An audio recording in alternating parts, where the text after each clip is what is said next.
Hello, my name is Nigel Loweth and I am the co-founder and executive director of risk mitigation specialist Strix Global UK Limited. One of our key activities is the investigation of money laundering and the provision of anti-money laundering training. In this video, we are going to look at what exactly money laundering is and seek to answer the fundamental question, how and why should it be investigated? Those working in the financial services industry will all have had training on money laundering in terms of what to look out for and what procedure to follow in terms of reporting any suspicious activity that looks like it might be money laundering. However, it is unlikely you would have ever been given an overview of the implications and consequences of money laundering in its widest sense, or had explained to you the process of how money laundering actually gets investigated. This video will seek to address these two issues. The truly odd thing about money laundering is that superficially there never appears to be any immediately identifiable victim. It therefore does beg the question why it needs investigating.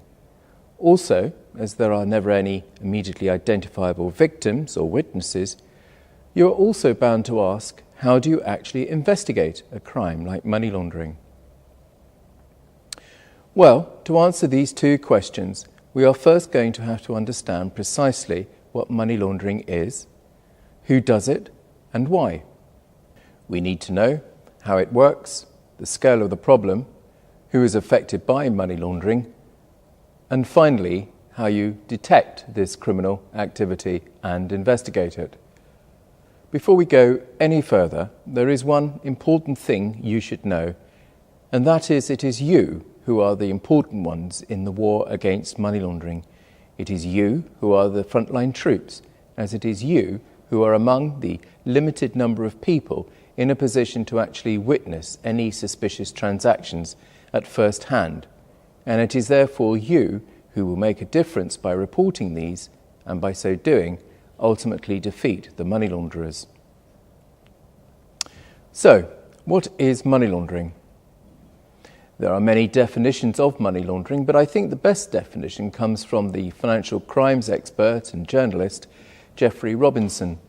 He defines money laundering as follows. Money laundering is called what it is because that perfectly describes what takes place. Illegal or dirty money is put through a cycle of transactions or washed so that it comes out the other end as legal or clean money. In other words, the source of illegally obtained funds is obscured through a succession of transfers and deals in order that those same funds can eventually be made to appear as legitimate income. Meyer Lansky, affectionately known as the mob's accountant, was the first to see the benefits to be had from money laundering. In the 1930s, he sought to find a way of disguising illegally generated funds by using Swiss bank accounts. It was the use of these Swiss facilities that gave Lansky the means to incorporate one of the first real laundering techniques with the use of the loan back concept. This mechanism enabled hitherto illegal money to be disguised using loans provided by compliant foreign banks. From here, money laundering developed, becoming by the 1980s, with the enormous profits being made from drugs dealing, a major intergovernmental issue. Western governments realized that something was needed to deprive these drug barons of their profits and prevent serious contamination of state structures. So, in response to this mounting concern over the money laundering by drug dealers, the Financial Action Task Force on Money Laundering, the FATF, was established by the G7 summit that was held in Paris in 1989. Recognizing the threat posed to the banking system and to financial institutions, the G7 heads of state convened the task force from the G7 member states, the European Commission, and 8 other countries. The task force was given the responsibility of examining money laundering techniques and trends, reviewing the actions that had already been taken place at a national and international level, and setting out the measures that still needed to be taken to combat money laundering. The FATF now monitors the progress of its members in implementing anti-money laundering measures. It reviews money laundering as well as terrorist financing techniques and the appropriate countermeasures being used.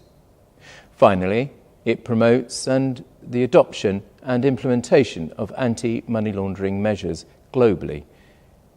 In collaboration with other international stakeholders, the FATF also works to identify national-level vulnerabilities with the aim of protecting the international financial system from misuse. So, how does money laundering work? Essentially, there are 3 stages in the money laundering process that you need to be aware of, and these are the placement stage, the layering stage, and integration stage. However, you should also be aware of additional stages of creation, consolidation, and realization. So, let's see how the process works by exploring these different stages. The creation stage is the actual offence itself, for example, a drugs deal or a fraud taking place. This is followed by consolidation, which is the preparation of the proceeds for introduction into the economic system. This is more likely to apply to crimes with cash proceeds, as the proceeds of a fraud may well be in the system already. Consolidation, therefore, would be the mixture of illegal funds into a nightclub's takings before depositing them at the bank. Placement is where the proceeds of crime first enter the financial system, for example, where the mixed funds referred to are either paid into the bank or possibly through a compromised employee of a bank or financial institution. Layering, as the word implies, is a multi-stage process during which the proceeds of crime are shifted between various different bank accounts, financial instruments, commodities, and/or offshore jurisdictions to obscure their origins. The FATF defines this as, after the funds have entered the financial system, the layering stage takes place. In this phase, the launderer engages in a series of conversions or movements of the funds to distance them from their source. The funds might be channeled through the purchase and sale of investment instruments, or the launderer might simply wire the funds through a series of accounts at various banks across the globe. This use of widely scattered accounts for laundering is especially prevalent in those jurisdictions that do not cooperate in the anti-money laundering investigations. In some instances, the launderer might disguise the transfers as payments for goods or services, thus giving them a legitimate appearance.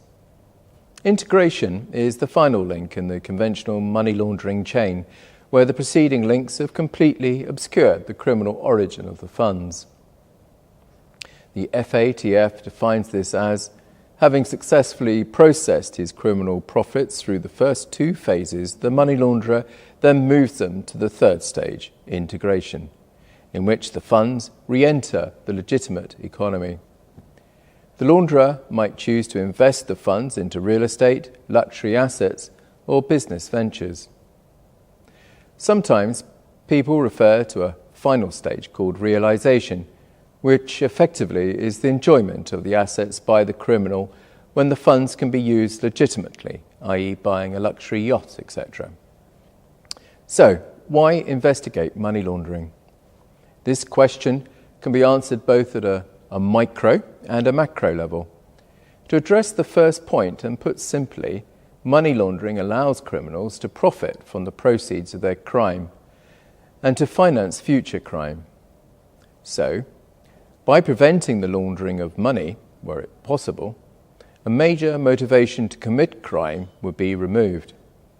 To quote Jeffrey Robinson again, "Go after the money, cut off the cash flow and reinvestment, and you can bankrupt the drug dealers and take the products off the streets."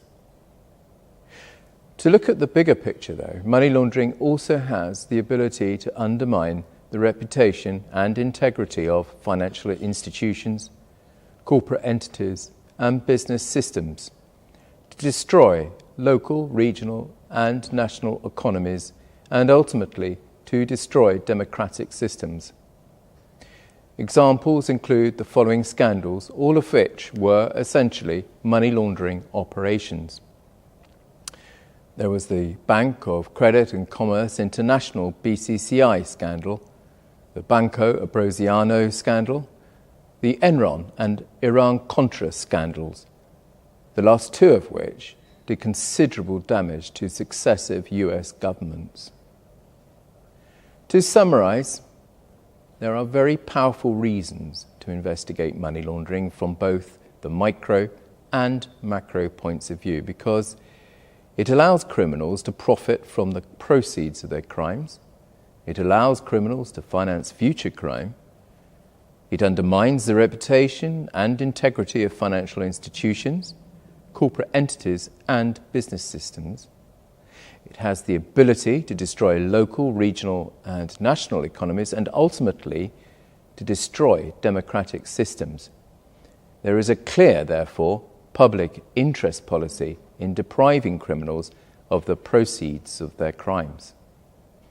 So, what's the scale of the problem? Because of its subterranean nature, precise statistics on the scale of global money laundering are impossible to obtain, and in recent years, organisations have been cautious to publishing estimates. However, to give some sense of the scale of the problem, the United Nations Office on Drugs and Crime, the UNODC, conducted a study to determine the magnitude of illicit funds generated by drug trafficking and organised crimes, and investigated to what extent these funds are laundered.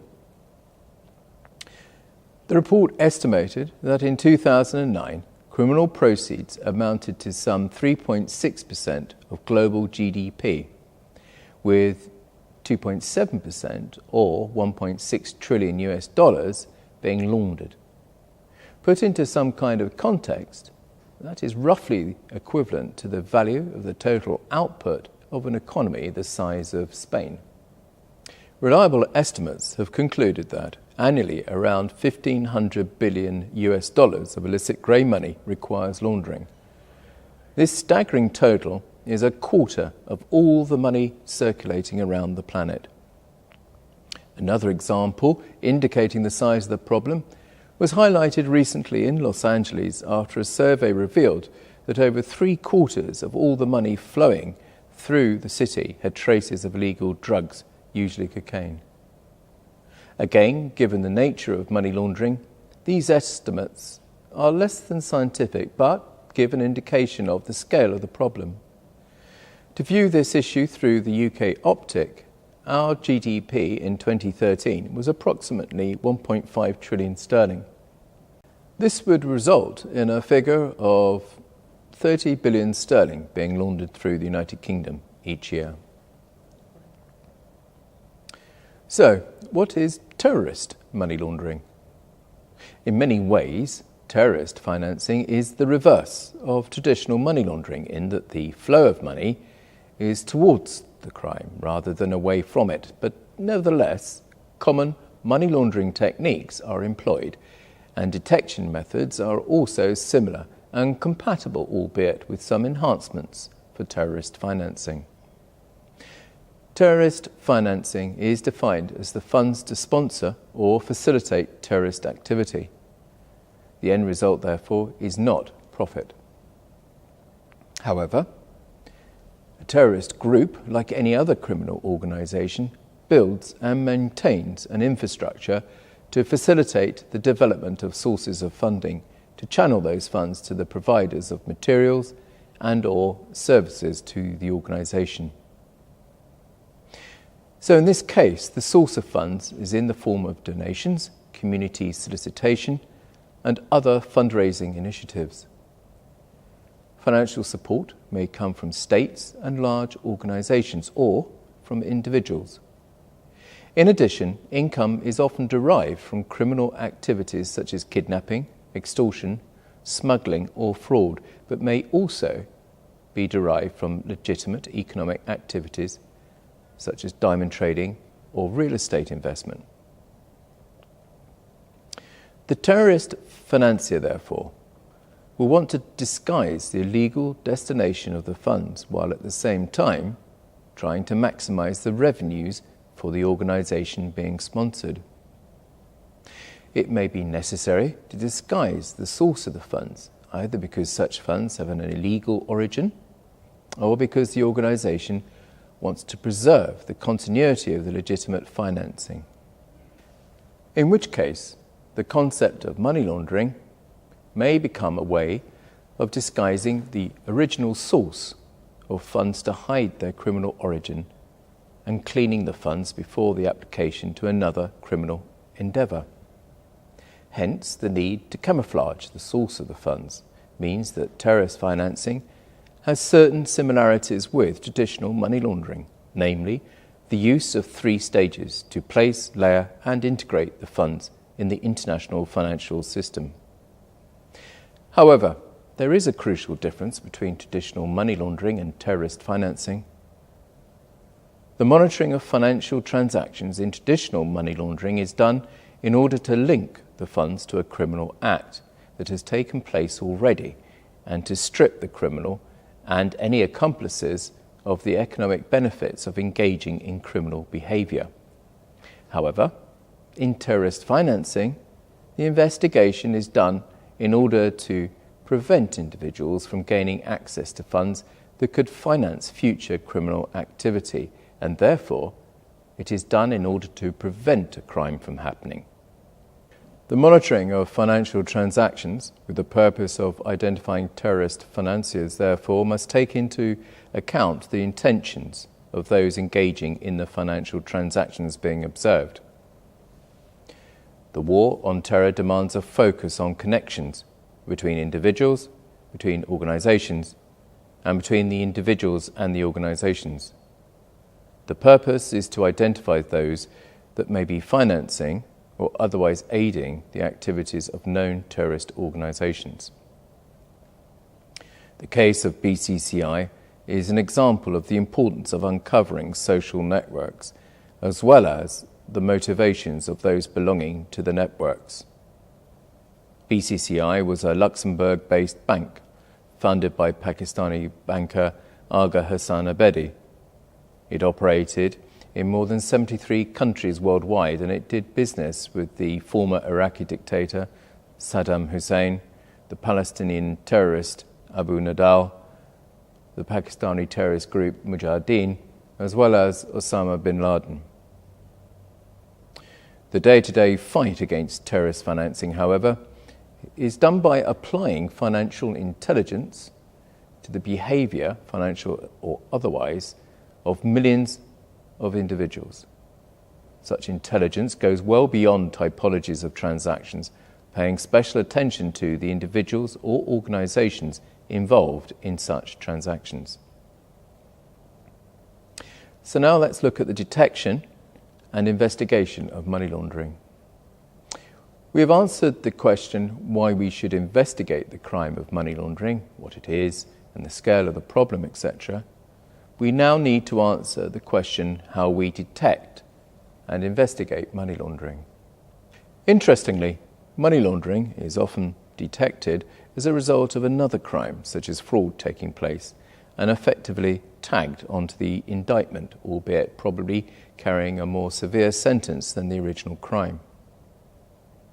However, this is not a true detection of money laundering, but a byproduct of some other organised investigation. In order to detect money laundering offences, it is necessary for all law enforcement, regulatory and intelligence gathering organisations to play their part. Hence, in addition to bilateral arrangements and gateways for the sharing of intelligence on suspected money laundering entities, participants in the financial services arena have also developed a multilateral group for highlighting suspicious entities, which ironically owes its existence to the BCCI scandal. As is often the case, there were lessons to be learned from this financial disaster, and in 1992 the Right Honourable Lord Justice Bingham delivered a report on the failings with recommendations of how things could be improved.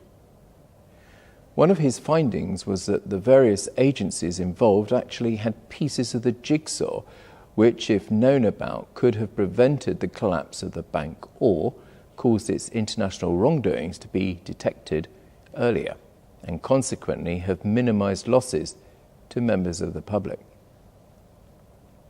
As a result, he recommended the formation of a network of agencies who could exchange information in a controlled way on people and corporate entities who might be involved in crime. This network was initially called the Financial Fraud Information Network, the FFIN, but is now known as FinNet. Membership of this now consists of regulators, customs, police, Department of Trade and Industry, the Foreign Office, Treasury, Home Office, professional bodies, Lloyd's of London, and financial markets.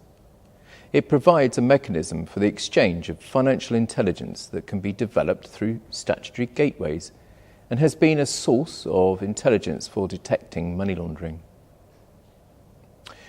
From what I've just outlined, it can be seen that intelligence has to play a significant part in the detection of money laundering. In conventional terms, the authorities have open and closed sources of intelligence available to them to assist in the detection of money laundering. Open source intelligence is that which is open to anyone with access to the internet and public records.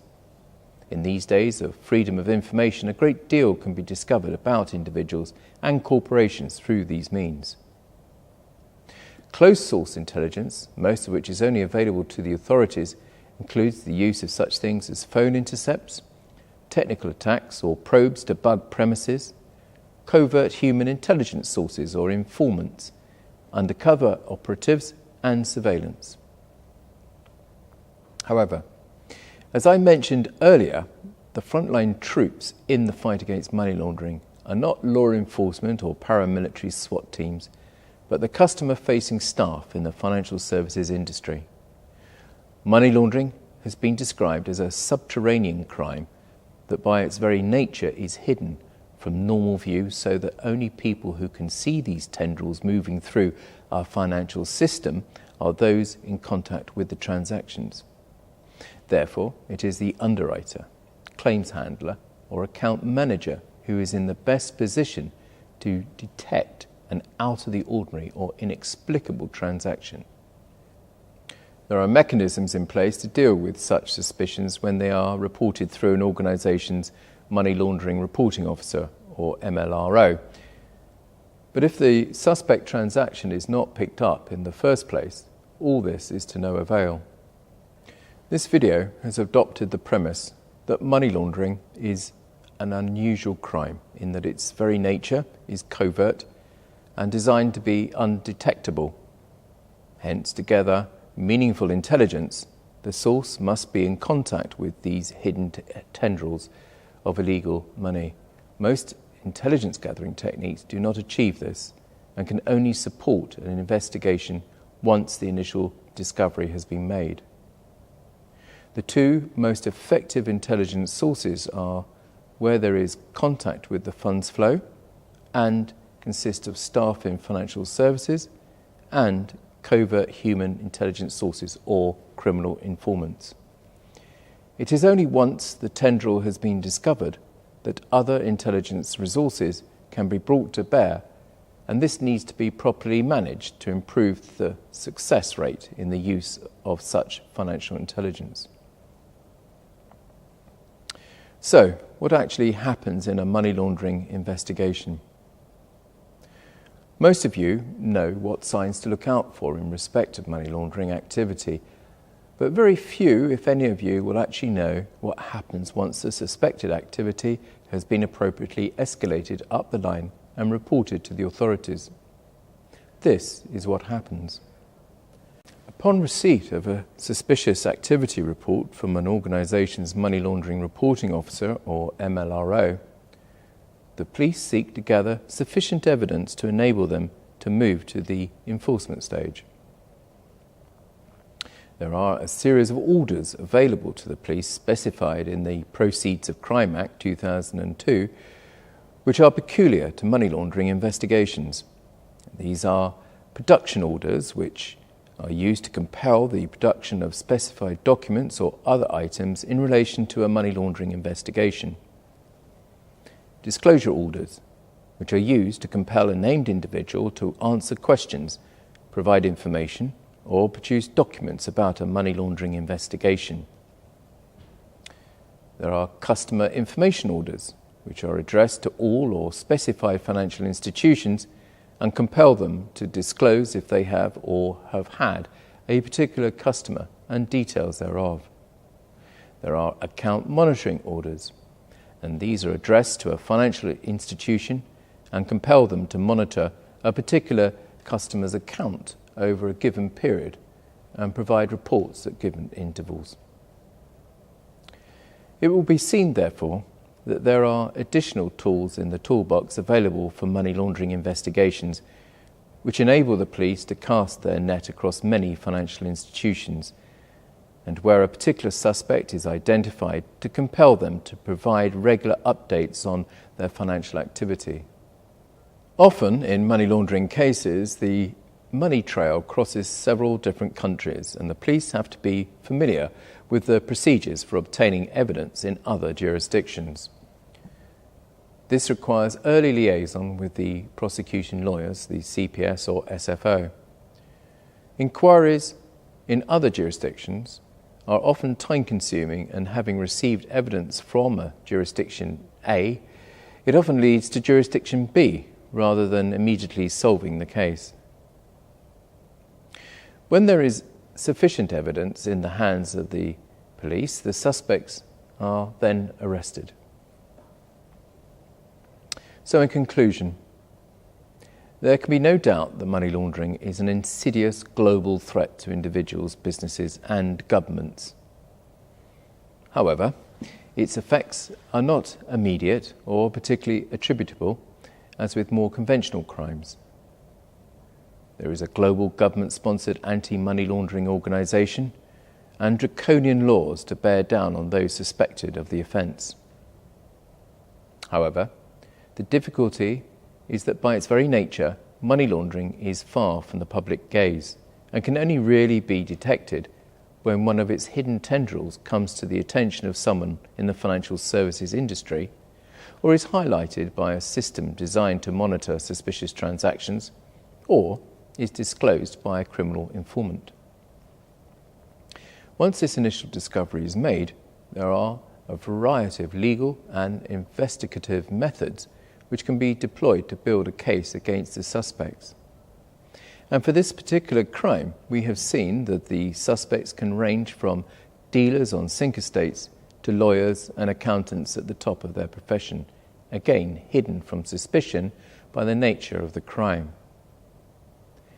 It is for this reason that you, the frontline troops in this fight, need to be able to recognise suspicious transactions and bring them to the notice of your line manager. Looking to the future, there are huge challenges ahead, and we cannot afford to let technology overtake us.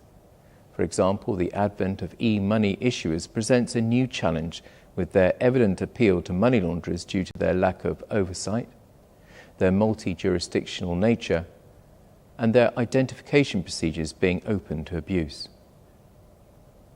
I hope you have found this video helpful. If you require any further information on this matter, I can be contacted at Nigel at strixglobal, that's strixglobal.co.uk. Thank you for your time. Goodbye.